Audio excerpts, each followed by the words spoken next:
For several reasons. You know, one is, you know, we're staying in these elaborate hotels, Sure. $600-700 a night. We're in the Massachusetts Convention Center.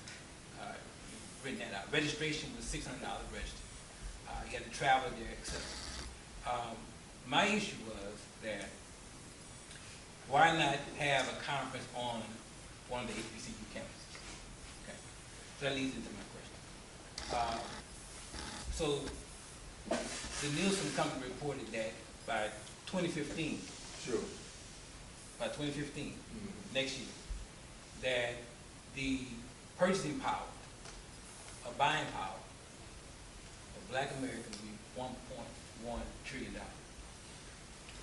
But when I look at that, and you know, I don't know math that well. I'm a journalist. I've never counted 1.1 trillion. Right. But I look at that number, according to their study, their report.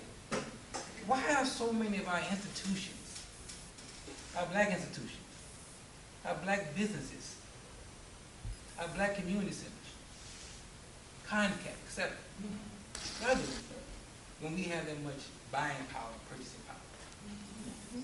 You know, think about that. So I'm at NABJ at a conference where all this money is going to the city of Boston. The mayor said, Tom Ficklin can verify, I don't know if he was at the opening session, but the mayor said he thanked everybody for coming to Boston. And then he said, you know, thank you NABJ participants, members, please spend your money in my seat. What do you think? Well, you know, I think, and they've talked about this for a number of years, and you take the collective spending power and wealth of African Americans, and you made us a nation, we would be something like in the top 10 in the world as a nation of people. Again, it goes back to this conversation, it goes back to thinking about the pedagogy of the press, it goes back to understanding that once the legal barriers of segregation were removed, and now we were allowed to mix and mingle in the broader community, what you're talking about, what defines people as a people or as a community, it disintegrated. I always tell people it's not, we didn't integrate, we disintegrated. When I was coming along, my mother was a school teacher. My dad was in engineering.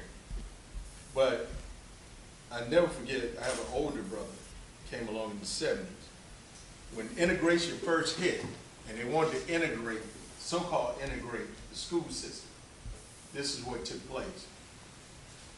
The white schools would go to the Black schools and look at the roster, and they would get the best Black teachers in those Black schools and bring them to the white school. It didn't go the other way around. Then they would get the quote-unquote best Black students, and a lot of that had to do with socioeconomic. My dad was a doctor, you know, the funeral home, or, you know, socioeconomically, so you had the wherewithal to now navigate in that environment. But it didn't go the other way around. After integration, now you can go down to Riches and go, see, you're too young to know this. You went to a hotel, to a restaurant, that was big time back then. That was before Houston's and all these restaurants came out. So now you weren't going to Don Clendenin's anymore on Hunter Street. You weren't going to Frazier's no more over on Auburn Avenue. And you weren't going to whatever the Black restaurant was here in Dixwood. So now those organizations and institutions begin to erode, because a lot of my work, my dissertation in fact, was on African American alumni philanthropy at Black colleges.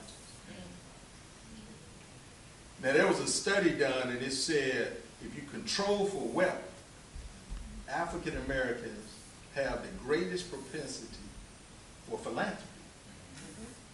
But however, that money is misguided and misdirected in other areas. So